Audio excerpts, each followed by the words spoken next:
Welcome to the Flat Earth Debate Live. I'm your host, Nathan Oakley, and if you are new to this channel, or you've not done so already, then be sure to subscribe. Hit the bell notification icon and join button if you'd like to become a Nathan Oakley 1980 channel member and keep up to date with the Flat Earth Debate. If you'd like to support the channel, there is a super chat that runs alongside each of these shows while they are live. There's also a Coffee, Patreon, crypto and thanks button in the info box below the video.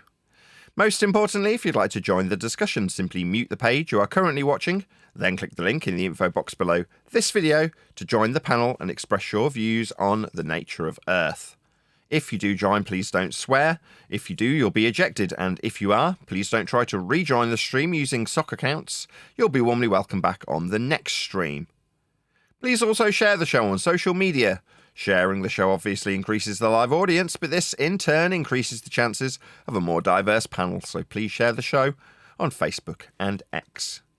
Now, we are joined by Click OK, Neil, and a whole bunch of people in the Flat Earth Debate Discord server. So, welcome, one and all. How are you? All right. Good afternoon. Good afternoon. Hello.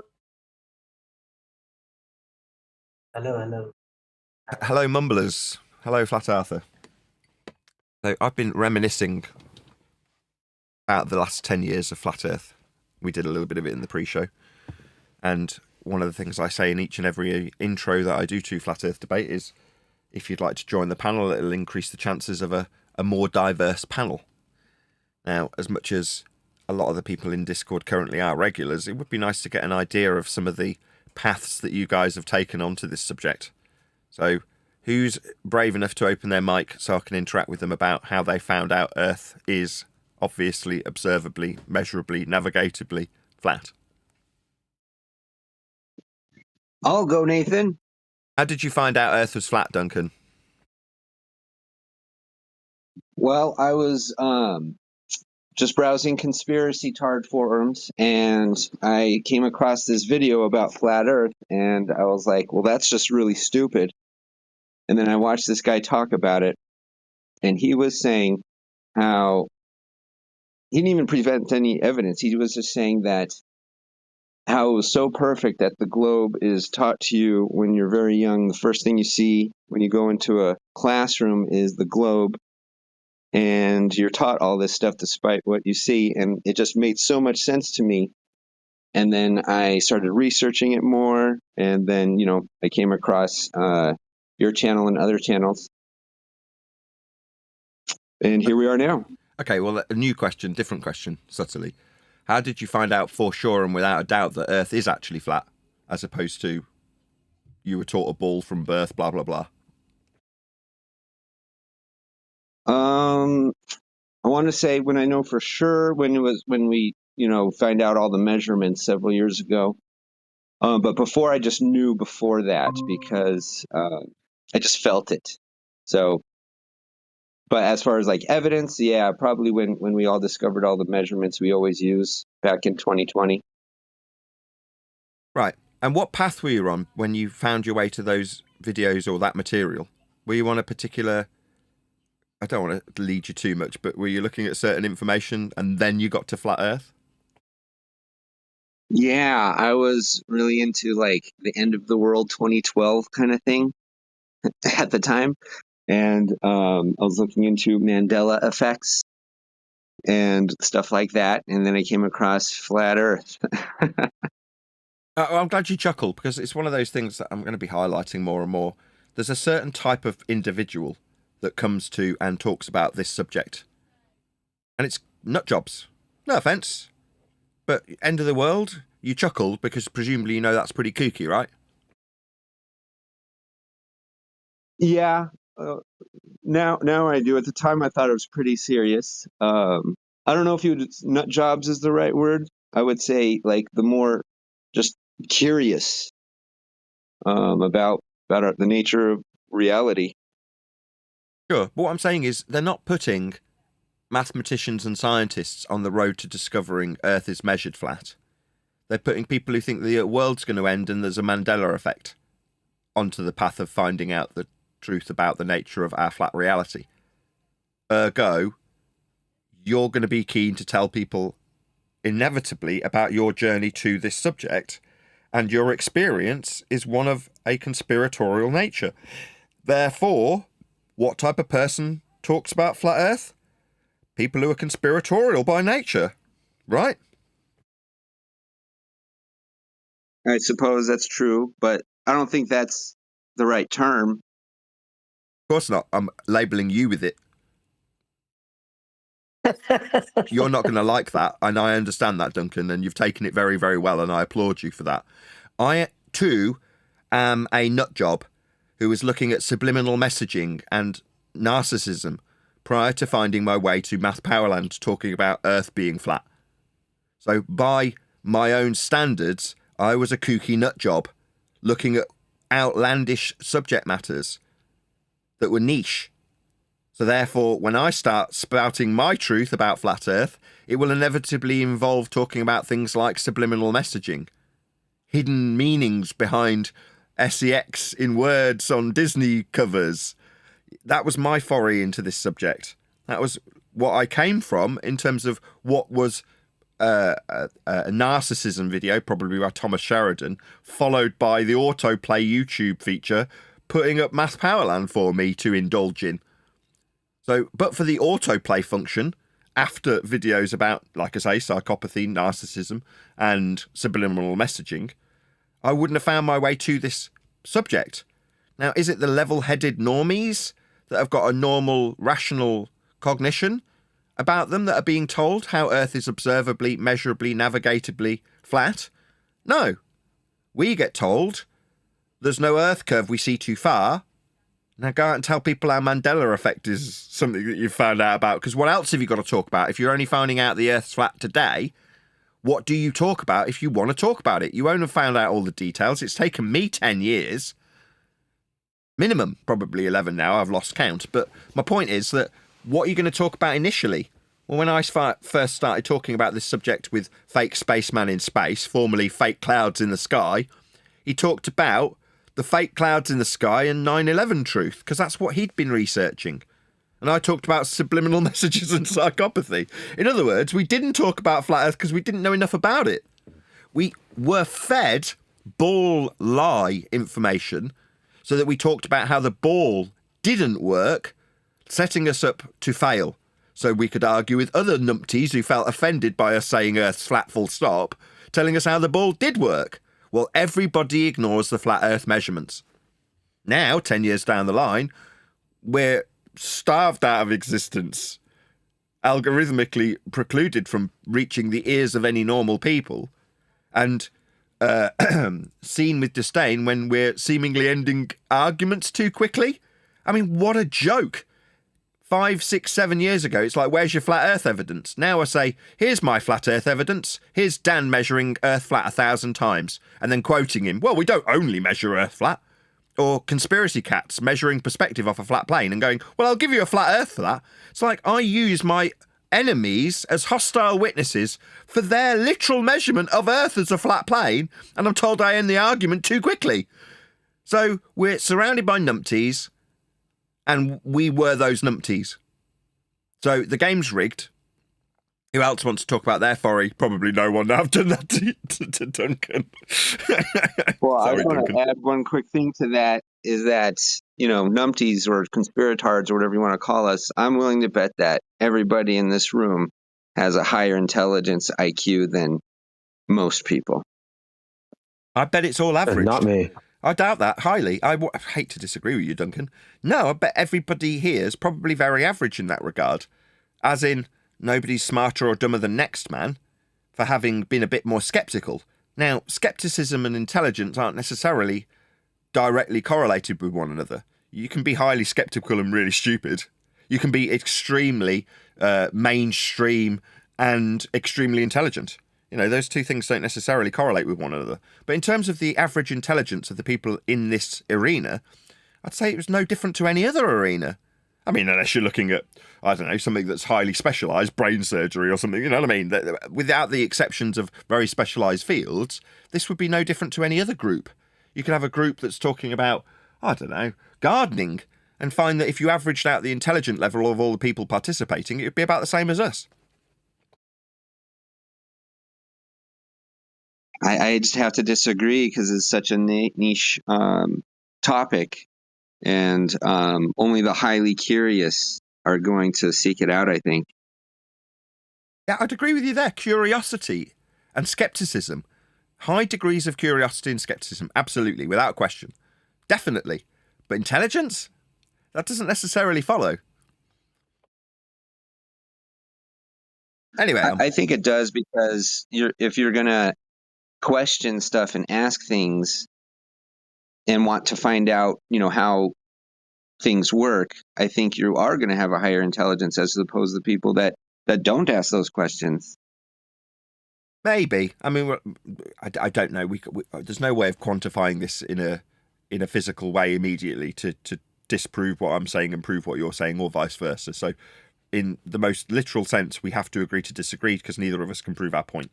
It's not necessarily relevant to what I'm trying to get across to my audience, which is to say, the people who present flat Earth information, generally speaking, are of a disposition that they will talk about other subjects that will, can, and do get used to make them look stupid. Now, that might not be pleasant to hear. It might leave a bitter taste in your mouth.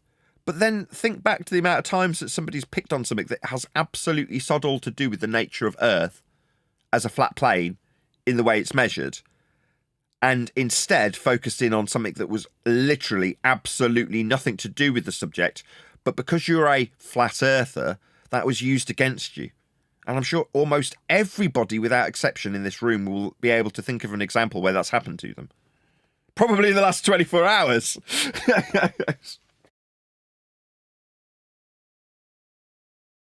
Oh yeah, yesterday for sure. There you go.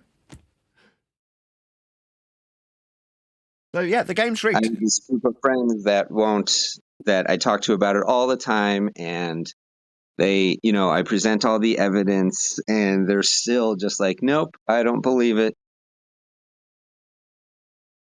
It's not about belief anymore. Go on, Neil. I don't fit in with your conspirators. I was on the way to a job with my younger brother. I said the story before.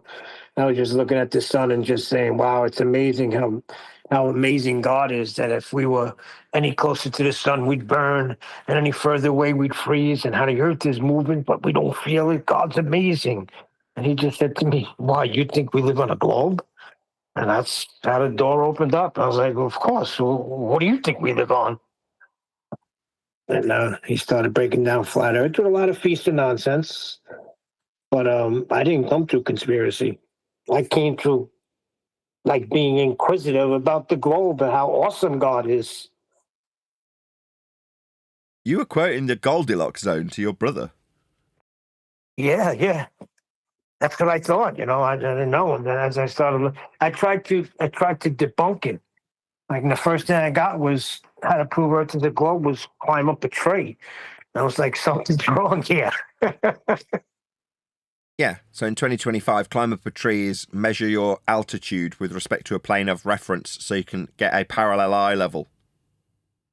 All flat Earth prerequisites, and then describe a distance to a geometric horizon in a horizontal linear fashion with miles or kilometres. 3 flat Earth prerequisites before you've done a thing. That's correct. You're right. But see, we're not whistling past it. If we would have only known it back then. Well, we know it now. So the fact that we've come from conspiratorial roots doesn't necessarily tarnish the current information. And when we're using hostile witnesses to point out how our opponents in this so-called debate utilise flat Earth measurements all the time, how are you going to argue with it? It's back to rock and a hard place. You either accept your own use of a flat Earth when measuring Earth, or you don't. You can say, well, actually, this horizontal plane of reference, 90 degrees to the ground position below a star I'm measuring with an angle, isn't really an angle. Look, if I zoom out this diagram, it's actually on a curve. No, that means it's not an angle anymore. So you're relinquishing your measurements because you want to believe that what was, is, and always can only be 2 straight lines meeting at a vertex with a ground position 90 degrees to your position is actually a curved line to the ground position. It isn't. Yeah, then it's not an angle anymore. You're 100% right. But that's what they have. They have trickery. They try to trick you into saying something and then show you a globe on some computer and then say, you just told me that you could get an elevation angle from there. Now, look, that point you just pointed at, even though I didn't point at anything, I made it a globe. I mean, it's kind of sad, really. I mean, they're feeding their own belief structure by violating base measurements of Earth's surface. Now, the way Earth's surface is measured will never and can never change. It's the origin for the globe religion. If you don't measure Earth flat, you can't utilise the flat Earth measurements, and there are only one way of measuring Earth, that's flat, to back calculate your globe. Well, it's like denial of the flat measurements means the denial of the globe that you're utilising the flat measurements to create. I don't think they realize that yet. Because that's what I said. I said, you can't argue with a measurement. When a measurement is given, it's a measurement. They were like, oh, yes, I can. You never heard of second order measurements? Or how did you get that measurement? Or what tool did you use? Yeah, like I say, you can deny it all you like, but the globe is based on those measurements. Hence, our opponents use them all day long. Go ahead, Jardo. It's George here. I've been having this dilemma for many years now. I'm from the islands of the Azores in the Atlantic. The Azores is an archipelago of 9 islands, and in the middle group there's 5 islands that are very close together. And when I was in secondary school, the science teacher brought up the measurements of Earth, the radius of 3959 miles. And we would question right there and then, because sometimes, weather permitting, we could see these islands far away in the horizon, even further islands behind the set island that we could see in the foreground. In the background, to see another one. So the distance to the horizon would vary depending on the weather, and we would have this struggle with the science teacher. And we became a persona non grata. We were not welcome in class because we were always bringing that subject up. So, yeah, later on, obviously, came across the flat Earth debate, and not just, but the confirmation that it's flat. It's not a sphere, it's never been a sphere. So from the early age, I knew in me that it was flat. Distance to the horizon couldn't be a distance to the horizon. Obviously, it was obvious for us. Obviously, sometimes of the year you couldn't see those set islands, but in summertime mainly, you could see us far away. So yeah, for me it was like a sense of victory, Are you saying you see too far? Well, he's saying compared to what the teacher's telling him in the moment, he sees too far. And you can't really argue with that as a standard. Now, I wouldn't necessarily decry that testimony. I'd just say, well, the distance itself, when asserting how far you should or shouldn't see as the teacher's perspective goes, requires a horizontal linear distance measurement to be ascribed for how far you say we should or shouldn't see. Well, as soon as you ascribe a distance to it, you're ascribing a horizontal to the distance. That's how the distance functions. So the distance itself proves Earth is measured flat. It's horizontal and linear in nature. Ergo, you can't ascribe the distance to a ball when miles themselves are flat. Kilometres themselves are flat, like the scale on a map is flat. So you're using flat Earth distances, as the teacher goes, to suggest where a geometric horizon would be. And where do you get the derivation, second order as you called it, of that distance to geometric sphere edge, debunked in 2020 by the Black Swan?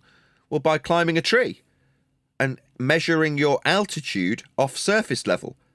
But the target object has the same shared parallel plane and parallel eye level and surface level measurement applied to it for the horizontal distance ascribed to suggest where something should or shouldn't be seen.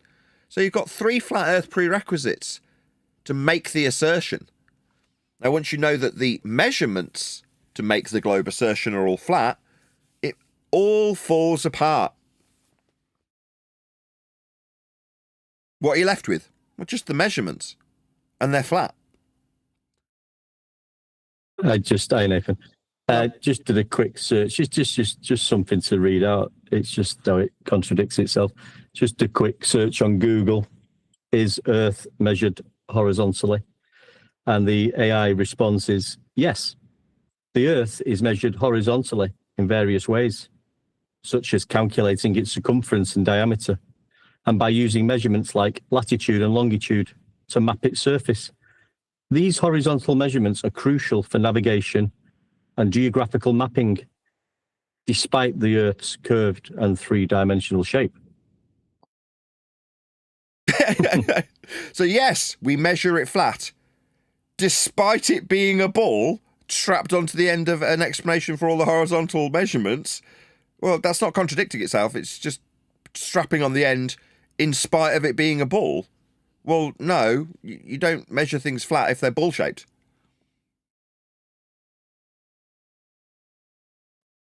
I remember when I really knew for sure, I think it was around 2017, the horizon topic was a big deal. And in my hometown, I would look out west and I would see the horizon and I would look at it every day, and every day it would change and I would see so far on certain days. Again, so like, no offense to you, but like with George, so you'd look west and you're familiar with a compass, right? Right. And is west anything other than two-dimensional? No, it was just no mountains in that direction. But the direction itself is flat. West is flat. Right. I didn't realize that. No, it seems so obvious now, 10 years down the line. You know what I mean? It's like, okay, so we're going to look west. That's flat. What's that? You're gonna ask me about how west is somehow related to a ball? It isn't. Even in your own ball-shaped vernacular, you've got west on the equatorial plane, inside the ball, with the latitude system as just described earlier, by definition, as read out by one deck, wrapped around you, wrapped around a flat plane, where the directions that are flat can still hold true in a flat manner, as they absolutely do. Yeah, but we can't be indicted for that because we were told that we had to look for curvature. Refracted says it all the time. They set it up in a way where we were all looking for curvature. Yeah. We can't find the curve. The curve's not where it's supposed to be. It's like, what do you mean supposed to be? We were set up to fail from the outset. Fail in the respect that we argue how the ball doesn't work, they argue how the ball does work, and nobody notices that the ball's working with flat Earth measurements. Because we're not looking at the measurements, we're looking at where Earth curve resides. And the distance to it is flat. But as long as nobody mentions that, we can punch in the flat measurements and everyone can argue about where the horizon should or shouldn't be. And when we overcome the calculations, they add another layer of refraction on top of the calculations. Again, still not noticing or measuring the Earth as flat beyond what we actually use and punch into the calculator. So we'll all use the flat measurements and flat heights and our parallel eye levels. As long as nobody mentions that that requires Earth be flat, then we can argue all day about how Earth curve is or isn't there, can't we? Or we can argue that a horizontal line provided by the horizon is actually curving. Exactly. We're looking at a horizontal line and asking ourselves why it doesn't curve in the way it's supposed to. It shouldn't. It's not supposed to be doing anything. But the distance we'll talk about, the measurements, the heights, the altitudes, they're all flat, perpendicular to a plane. And what's that? No, it is actually height off a curve. Well, how are you going to have a parallel eye level? For your maths stuff, you won't. Fundamentally, at all levels, Earth has to be functionally flat, or it doesn't work with any calculation. So your measurements have to be flat. So Earth has to be measured flat. There is no exception. Yeah, but back then they were like in the authoritative teaching position, and they would throw out these phrases like, you can't have a horizon on a sphere, and celestial navigation only works on a globe. And we just didn't know enough yet at the time, but we do now. Exactly. We didn't know that yet. In my case, we couldn't verbalize that, But one thing we were sure of, me and my mates, a couple of them, was the distance to the horizon, because the teacher would mention about the distance to the horizon, and we were pointing out that distance would vary throughout the year. Sometimes you could see those islands on the distance, sometimes you couldn't see the islands on the distance, meaning the horizon is moving depending on the weather. But for the teacher, no, it needs to be a set distance to the horizon, the geometrical horizon that nobody could see. Yeah, 10 years later, the geometric horizon only exists in the maths. Okay, well, if it only exists in the maths, that's the geometric physical sphere edge horizon at 1.22 times the square root of the observer's measured height off a flat Earth, so that you can utilize a parallel eye level. That's how the maths functions. As long as we're all looking for the curve, nobody will notice the flat Earth measurements being punched into the calculator.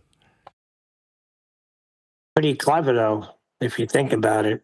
Yeah. What you then need to make it all work is a bunch of conspiratards talking about everything but the Earth being flat. Talking about 9/11, talking about Mandela effect, talking about clone centers, talking about vaccines.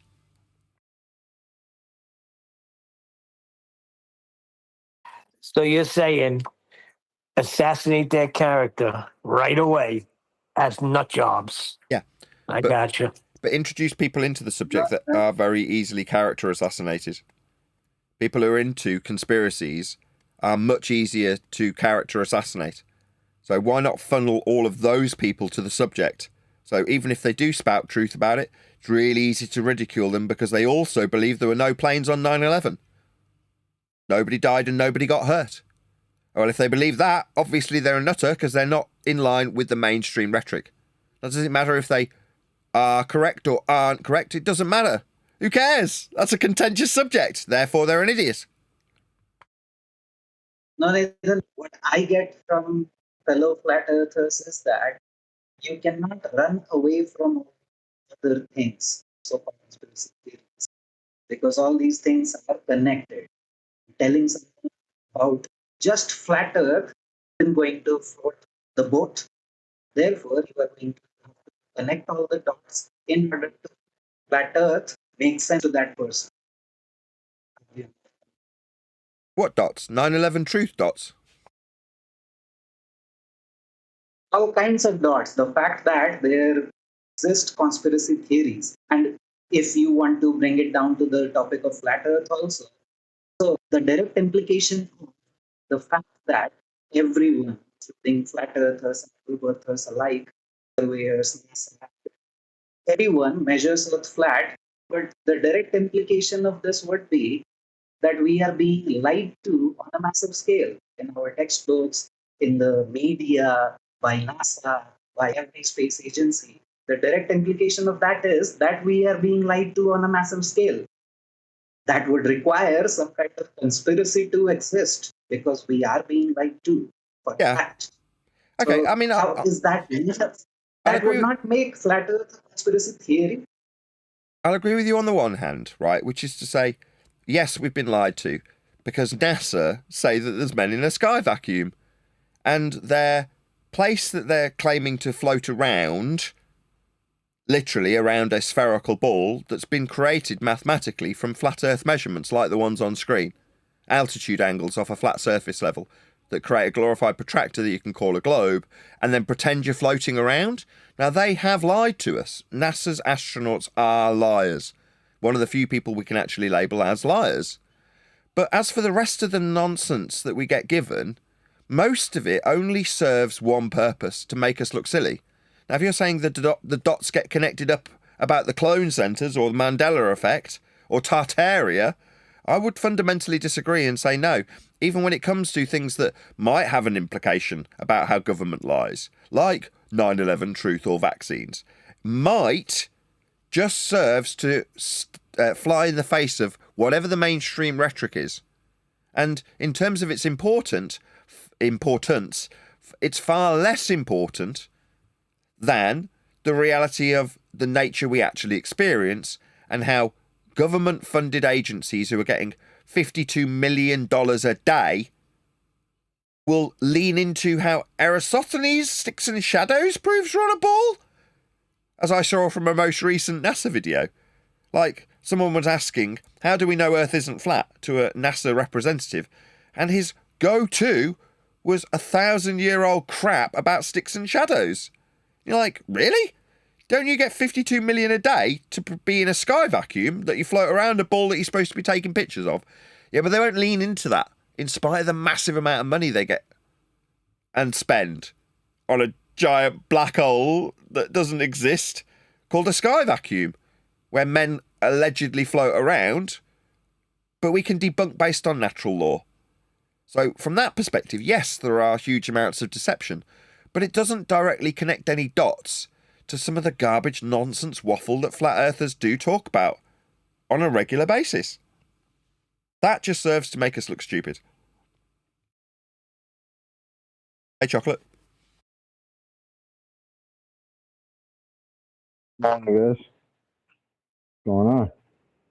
Oh, we're y'all talking about our conspiratard route into this subject, how there's a path that's been beaten for us to walk along that is the conspiratard's path to flat earth, so that when we get here and start spitting truth about flat earth, we're easily ridiculed for all the other nonsense that we've spewed before we talk about earth being measured flat as we are now.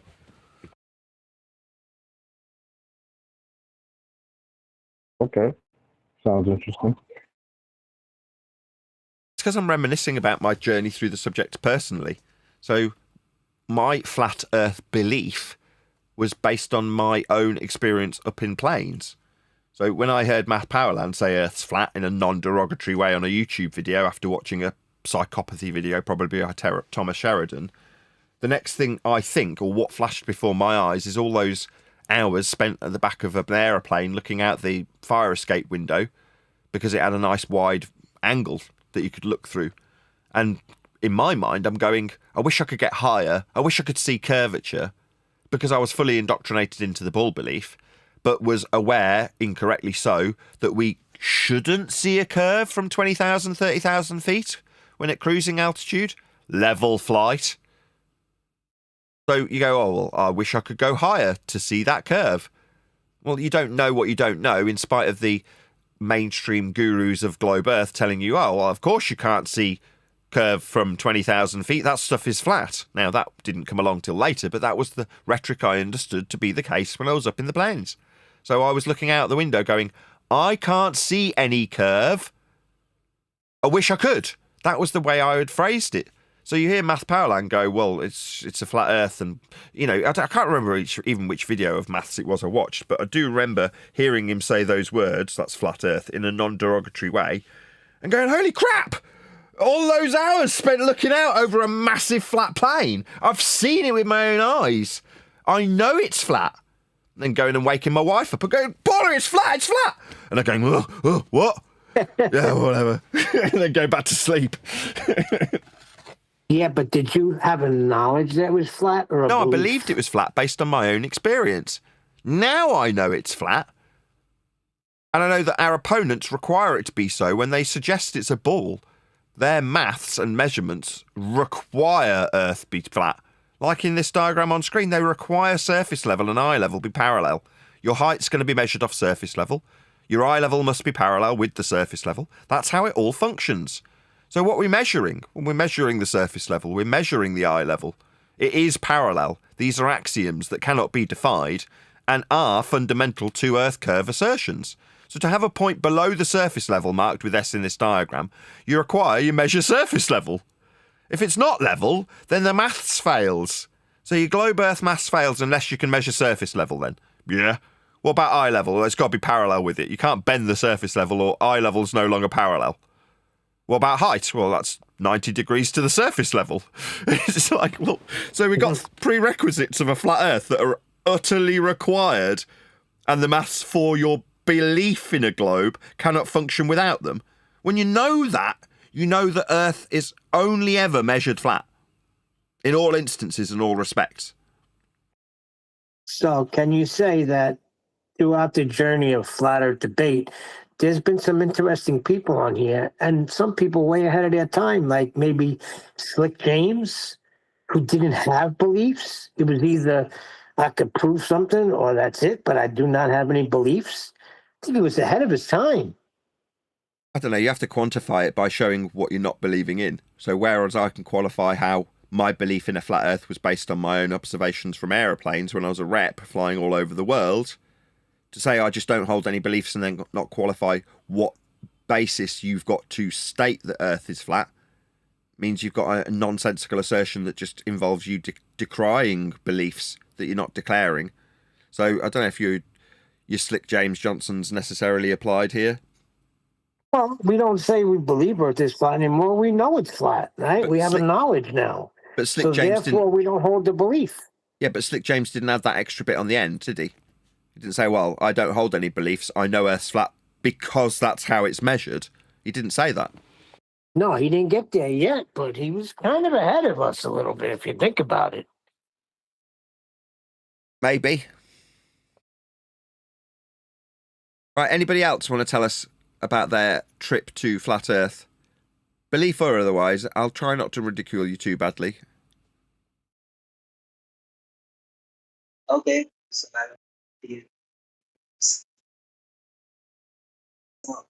We're only getting aliens half and a word shit. out. It's not going to be much fun, Flat Earther, because we can hardly hear what you're saying. We're getting 10% of what you're saying. Is he on Bluetooth? I don't know. Whatever your mic is, it's a bit of a train wreck, Flat Earther. I just about managed to pick out the bits from the last time you spoke, but if you're going to regale us with a story of how you found your way to this subject, we're going to need better audio, I'm afraid. Maybe we'll come back to Flat Earther momentarily. Anybody else want to tell us about how they made their way to this subject? Am I good now? Yeah, that's better. Am I good now? Yeah. Okay. So I would say my journey into Flat Earth was through aliens and shit. So I used I used to be an atheist. Used to read Richard Dawkins and think of myself as really smart because I had decoded the most vicious, vile thing in this world, which is religion and the concept of God. And I thought this is the key to reality and truth and everything. And I was a fan of Richard Dawkins, and this is like 10 years ago. But my interest was into history, and when I looked into ancient history, then I got to know about Mesopotamia and Sumeria and the stories of Enlil, Enki, Anunnaki, who used to be alien travelers to Earth, and an alternative to the theory of evolution, which I had grown up believing that is the true reality of our existence, that we came into existence through evolution, but in the form of Anunnaki and Enki and Enlil and all these ancient aliens theories. I got an alternative to the creation story, and within a matter of 1 year or 1.5 years, in 2017, Flat Earth knocked on my door, and as they say, the rest is history.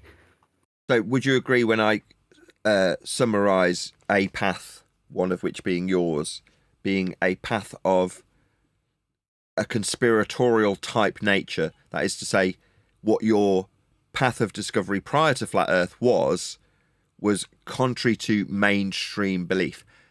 But just so you've got a contrast, I'm saying you weren't just some engineer working on a bit of building and then you find your way to Flat Earth after looking at how you functionally measure Earth as an engineer. For the sake of argument, you were looking at Anunnaki and then you come to you, as opposed to the engineer, are finding your way to this subject. Do you see the contrasting difference there? Yes. And the coincidence is that I am an engineer. I am BTech in computer science. I'm computer science engineer. But after that, I did my MBA in marketing, and I was doing a job of marketing and sales pretty much like you, but I did not travel international, but I have traveled all over India. And during that phase, in my free time, I used to explore all these other subjects. But it was only after I quit my job with the intention of strictly getting to know the history of the world and the reality of God and everything about this world. I quit my job, took a part-time job of teaching, which I'm still doing 10 years down the line. But that is when I got to know the real history and more about the Bible. And that's how I reached flat earth. The Bible and belief in Jesus Christ was after flat earth, when I realized that we have been lied to on a massive scale. Like I was just telling you, that flat earth and evolution and Big Bang theory and this whole worldview, this is what I was talking about, that all these dots are somewhat connected. And we used to talk about all these things like 4 or 5 years ago in QE's Ballbusters shows. There were episodes on Jesus Christ and evolution and so many other topics. So in a way, yes, these things are connected, which is the very reason we used to talk about these things. These are not irrelevant. And that's the whole point. Flat Earth, if you look at it this way, then fits the bill of a conspiracy theory, because we are being lied to on a massive scale by some conspirators. We may not name them. I don't dispute that there are connections, Flat Earth, after the fact, where, yes, it might be an implication where if you realise you've been lied to on a massive scale about men in outer space moving around a sphere that's been derived from flat Earth measurements, that you won't put 2 and 2 together with regards to other lies. But if it works the other way round, where you're already flying in the face of mainstream narratives in a conspiratorial manner before you get to the subject of flat Earth, then you are easy target for ridicule from anybody who wants to decry your limited knowledge in the subject of flat Earth when you first arrive here, because your experience isn't necessarily in Earth and its measurements, like might be the case for the description of the, I was going to say engineer, but I'm going to change it to cartographer. Just something that's just a little bit more boring and directly related to Earth and its measurements, as opposed to somebody who's looking into a subject that's conspiratorial in nature. Even if you are that engineer, or even if you are that cartographer, if you're looking at ghosts and goblins or aliens or Mandela effect or clone centers or 9/11 truth or whatever, pick your poison. If you're finding your way into this subject via those means on that path, then that becomes you the person. Even if you are a pilot and understand implicitly how you're in level flight when flying over the surface level, measuring Earth flat the entire time, if you come in because you're of the nature that thinks that you've got, I don't know, the moon being struck and ringing like a bell, then you're going to sound like a bell end when you're talking about flat Earth. And that's what people will pick to ridicule. You hit it right on the head. You hit the nail right on the head, because that's again a coincidence. I bought a book by the title of Someone Else Is There on the Moon, and I did read exactly that thing, that yes, there is a ringing sound in the moon, and on the dark side of the moon there are actually alien bases and everything. And I actually used to, you can say, believe all these things like 10 years ago. That's no coincidence. I've been here 10 years. I know roughly from what you said already what kind of path you'd been on. So it was an educated guess that would be something that would relate, or would resonate, no pun intended, with you. So that's no coincidence. I'm just familiar with each and every path that people have taken, because I've asked so many people about their paths into the subject. And there was a familiar theme every single time I asked somebody, how did you find your way to flat Earth? All the people I asked always came from the same route, from a conspiratorial type nature. And you're like, this cannot be coincidence. The path to this subject has been paved for conspiracy theorists, as the CIA labelled us back in the 60s. So we, as conspiracy theorists, are easy targets, even if we find our way to the absolute truth of Earth measurements. We're always going to be easily ridiculed. Now, if just your average Joe professional engineer, who isn't in any way affiliated with anything conspiratorial, just happens to come along, well, then that person needs stamping out immediately like Brian Mullen was. So that will explain the fake name. Please stop berating it. Which fake name? Flat Arthur. Of course, my real name is not Arthur. Oh, okay. Fair enough. I was ridiculing our opponents in that regard, because there's not that Flat Arthur sounds like your real name. Your first name's never going to be Flat, is it? No, you might have Arthur as your first name, but my point is that your average Joe on the globe side will lie about their name. And there's no reason to do so. It's like if you're in line with the mainstream rhetoric that 99% of the world believe in, the only reason you'd need a fake name is because there's an element of doubt when you start spewing your rhetoric. And you don't want to be on the wrong side of that if it's shown to be wrong.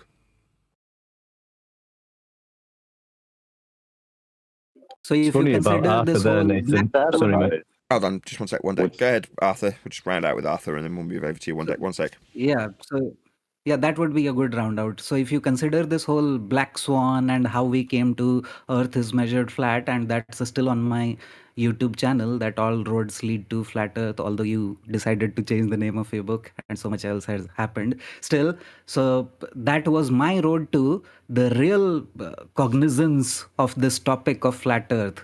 Right around the pandemic in 2020, when I got a lot of free time sitting at home and listening to your shows live and started joining. And again, for the past 5 years, I have been a regular part of your shows and QE shows.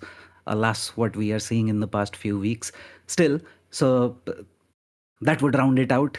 I have been through thick and thin, and this is the reason why I still am a flat earther, and I say it with conviction, because I have this narrative which I get to hear on Flat Earth Debate and used to hear on Globebusters. I'm sorry, Ballbusters. How can I fuck it up?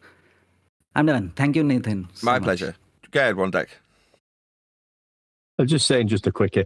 My road in was also the Anunnaki.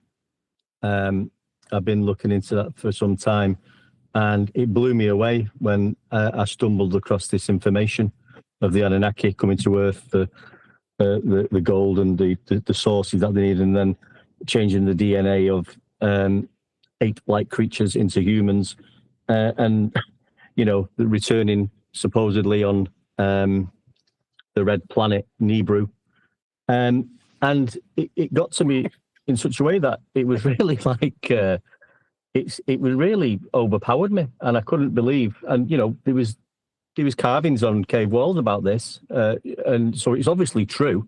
All this had happened. It just been concealed to us, and I couldn't believe that I've only just found this out. Was blown away. It blew me away. So I was having the conversation with someone about this one day, saying how much it was freaking me out a little bit, this information, and I couldn't, I found it extraordinary, interesting, and I just wanted to know more and more about it. And I was telling somebody, and they said, if you think that's bad, there's people who actually believe the Earth is flat. So I had a little chuckle to myself about when the person said that, and it was a telephone conversation. I put the phone down, and no word of a lie, after thinking about that, within about 5 or 10 minutes, this flat Earth had stayed in my mind. And I started thinking about probably things that I'd looked at previously. I always like looking at the sun, the moon, the stars, the constellations. And something just hit home with me. And I thought, the Earth is flat. There's no doubt about it. I didn't have any proof then. I was a flat Earth believer with nothing at all to go off. And that was also my road in. Now, that blew the Anunnaki story a little bit out of way as I got into the flat Earth with the outer space and the planets. But then just sort of getting into the flat Earth, I call it an arena or discussion or whatever you want to call it, I was still into this Anunnaki, but I then convinced myself that they didn't necessarily come from a red planet up in space. They'd come from outer lands and ponds further out than the ice wall, and they might still be there. So We're all laughing just for the audience's benefit. The reason we're laughing this up is because the tale of a road into flat Earth is paved with what we call the feast of nonsense rhetoric. So when we talk about ice walls and puddles, and this is stuff that's unprovable, but sort of seeded into the discussion so that we regurgitate it and then are easily ridiculed for it. So that's the reason why it gets a chuckle from us when we regale an audience with our paths into these subjects. We know what the feast of nonsense is now and can retrospectively laugh about it when we regale an audience with the story that brought us to where we are now. Right? Yep. I can't believe that. So the last two guys, Flat Earther and One Deck, just proved our point. I didn't need them to. I knew that was going to be the case. I did 100 interviews with people. And the very first question, I said this at the beginning of the show, that I asked on Flat Earth UK was, how did you find out Earth is flat? Then I'd find out when they found that out. And like at the beginning of the show when we were talking to Jardot about his foray into it, a lot earlier than all of us, I might add, you go, well, what was it that gets you into the subject? And 99 times out of 100, it's a route in through conspiratorial means, leaving us as easy targets to be ridiculed, so that we can be character assassinated. Yep. Who's next? Yep. And I have to add to One Deck's point that in 23rd September 2017, I was actually out there looking into the sky for the 10th planet, because that would be a sign for the end of the world. And by November of 2017, I was a flat earther. So that's how from 2017, it's been a long time, 8 years almost, more than 8 years. So yeah, really looking into the sky with all your conviction that whatever I have researched about aliens and Anunnaki and the planet X and Nibiru is going to come true on this date, and it is going to be a revelation to everyone. And from there to the realization that no, the Earth is flat, nothing is coming from outer space. Although after that, I was quick to come to Nathan Oakley and quantum eraser to realize not to talk about ice wall and the azimuthal equidistant map and everything. So my path has been really smooth since 2022 for the past 3 or 4 years. But before that, yes, I also delved deep into Mandela effect and whatnot, everything that Nathan talks about, pretty much everything. Anybody else? Got probably time for one more story if anybody wants to go. Fill us in on where they came from, the path they took to get here. Don't be shy. Yeah, don't be shy. Mine Step up was, to the mic. Go ahead, Faxi. Yeah, I like the first time I even heard of flat Earth was when was it? It was like early 2015. I didn't even start looking into it till like early 2018. I had to avoid it because I thought it was retarded. Our first daughter was due to be born in 2016, so I had to talk with my wife about certain things, and she had to do a lot of like her own research into like what I was talking about. I'm being vague on purpose, of course, but like it didn't matter like what subject I was looking into. Flat Earth would always be the next follow-up video, and I ignored it. And I'm like, this is like I didn't understand what it meant. Like, what does flat Earth even mean? Like, it didn't make any sense. And then just one day, doing dishes or something, I was doing something in the house, and I had autoplay on my speaker. And then Eric Dubay started his 200 proof books video popped up next after what I was listening to, and then my hands are wet. I couldn't change it, so I had to listen to it for like 20 minutes, and then it kind of started. I'm like, oh, they're saying space is fake. Is essentially what I got from it, because the biggest thing I latched onto was why satellites don't melt in the thermosphere. It's silly. It's silly thinking about it now, but like that was a big thing. I'm like, wait a second, nickel and all these metals that satellites are claimed to be made out of, and like the temperature that they're supposedly in is like, 4,000 degrees. How come they aren't melting? And then I started looking into it more from there. When Okay. really all I was looking for was well, I mean, that proved to me space was fake, but the real answer is the second law of thermodynamics on why space is fake. Well, the vacuum of space is fake because of that. But I mean, that didn't come till like 2 years later. It's the feast of nonsense path that allows you to still assume an outer space sky vacuum, but have a description of something that takes place in, by equivalence, Narnia, not be real. So Narnia still exists, but there isn't a talking lion. Because lions can't talk, it seems so obvious. But you're still talking within a context of an area of volume that gas isn't filling, in a motion that's orbital, that's derived, now we know, from flat Earth measurements. So your orbital motion only exists in maths, and bastardizes the original flat Earth measurements that are used to create the orbital motion. So you can't have orbital motion, but we're discussing whether or not the tin will melt in that area that isn't real. Same with, for a more easily digestible example for the audience's benefit, when you hear a flat earther saying rockets won't work in a vacuum, like, what vacuum? Yeah?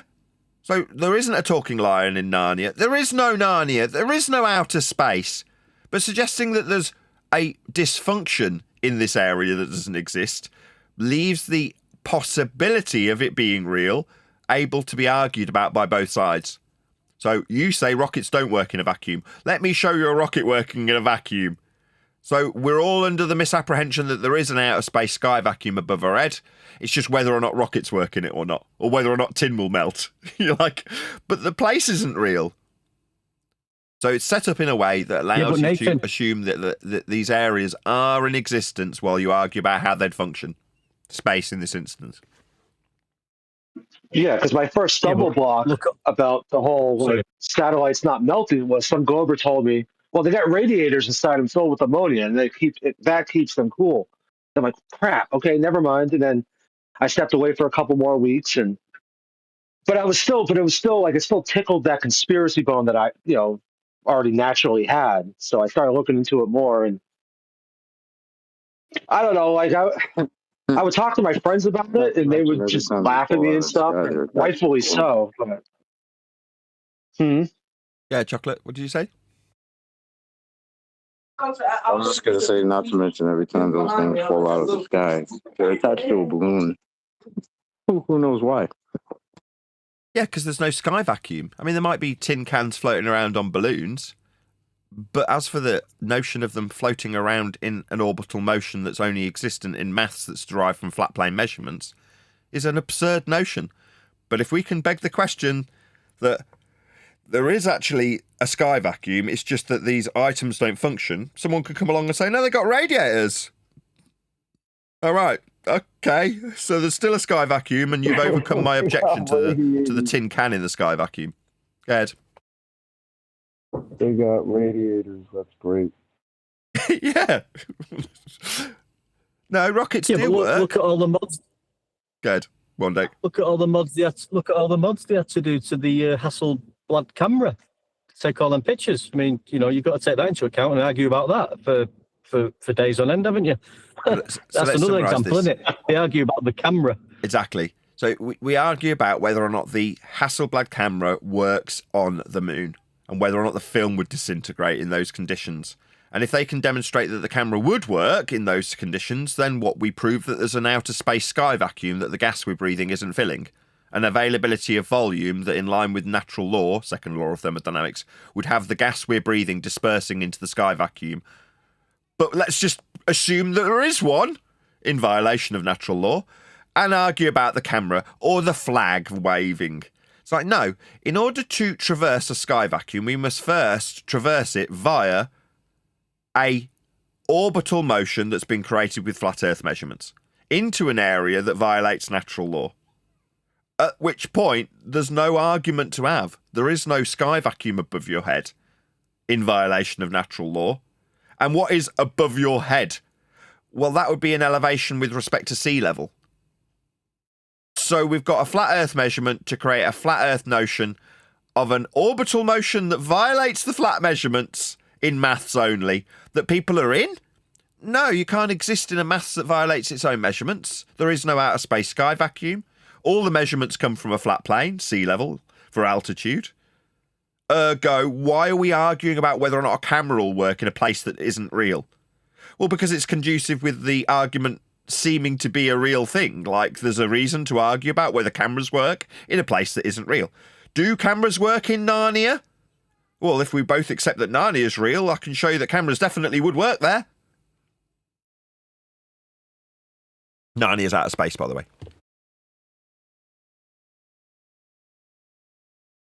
Right. Well, Yeah, I that's think it was Scott. exactly it. Go on, Because I mean, Maxie. once the dude said well, there's radiators on the satellites, it took that away from me. I'm like, oh shit, they have an answer for that.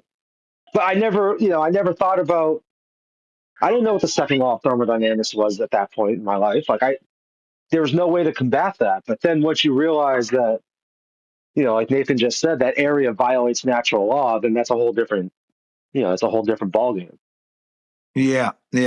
Scott Henderson and Robert J. Williams, they subjected some film, the ectochromac film that they supposedly took to the moon, to a vacuum chamber of 10 to the minus 3 torr for 3 hours. Now, I was hoping for 72 hours, but 3 hours was enough.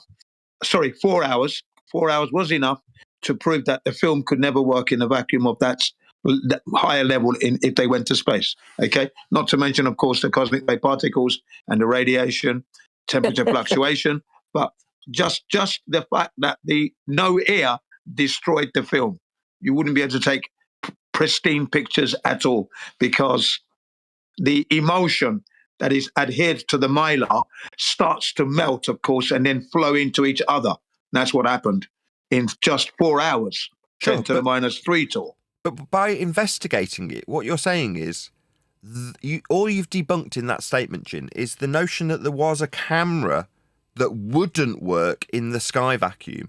Now, my rhetoric, taken directly from Quantum Eraser, is that the area itself that you'd have to travel through to get to the moon is a direct violation of the second law of thermodynamics. If the sky was a vacuum, then the gas we are breathing at high pressure would fill that space. We'd have no gas to breathe.